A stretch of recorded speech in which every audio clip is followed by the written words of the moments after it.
युद्ध काल में युद्ध विराम।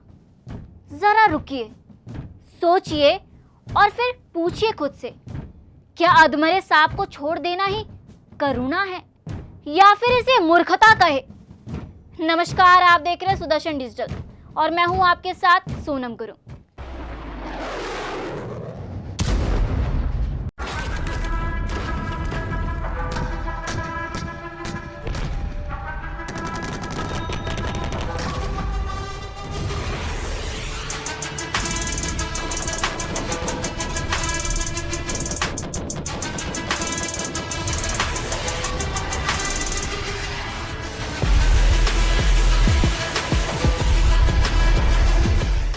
मई की रात भारत ने वो किया जो 26/11 के बाद होना चाहिए था, जो कंधार के बाद होना चाहिए था, जो हर पहलगाम, पुलवामा और उरी के बाद होना चाहिए था।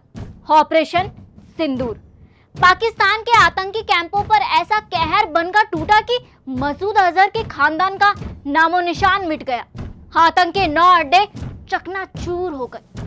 100 से ज्यादा आतंकवादी 72 हुरों के पास पहुंच गए और 5 चेहरे अबू जमील यूसुफ, अजहर, अबू अकाशा और हसन खान, जिन्हें मारकर भारत ने सिर्फ बदला नहीं लिया बल्कि इतिहास में एक और इबारत लिख दी। पाकिस्तान बौखलाया, मंदिरों, स्कूलों, गुरुद्वारा सबको निशाना बनाया, मिसाइल दागे, ड्रोन भेजे, लेकिन भारत डरा नहीं, क्योंकि सुदर्शन और आकाश दुश्मन की हर चाल को आसमान से ही राख बना रहे थे।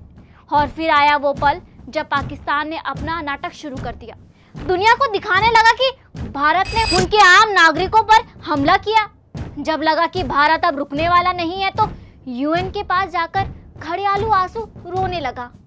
जब दाल नहीं गली तो डोनाल्ड ट्रंप के पास जाकर गिड़गिड़ा के रोने लगा कि बचा लो, और दुनिया से युद्ध विराम की भीख मांगी। हाँ, आपने सही सुना, भीख। जिनका सीना 11 साल पहले तक हथियारों की कंगाली से सिकुड़ता हुआ रहा, और अब वही हिंदुस्तान दुश्मन के उसके घर में घुसकर जवाब दे रहा है। लेकिन तभी कुछ बुद्धिजीवी मैदान में उतरे। किसी को युद्ध विराम से दिक्कत है तो किसी को मोदी से, किसी को भारत की जीत से। वो कह रहे हैं कि कहां से सरेंडर। सवाल उनसे है कि क्या ये सरेंडर नहीं है कि पाकिस्तान ने युद्ध विराम मांगा? क्या ये पराजय नहीं है कि मसूद अजहर की नस्ल तक नस्तनाबूद कर दिया गया? और सुन लीजिए, यह पारंपरिक युद्ध का जमाना नहीं, अब आतंकी हमला भी युद्ध है और जवाब भी युद्ध है। और युद्ध सिर्फ सीमा पर नहीं, सोशल मीडिया से लेकर संसद तक हर मोर्चे पर लड़ा जा रहा है।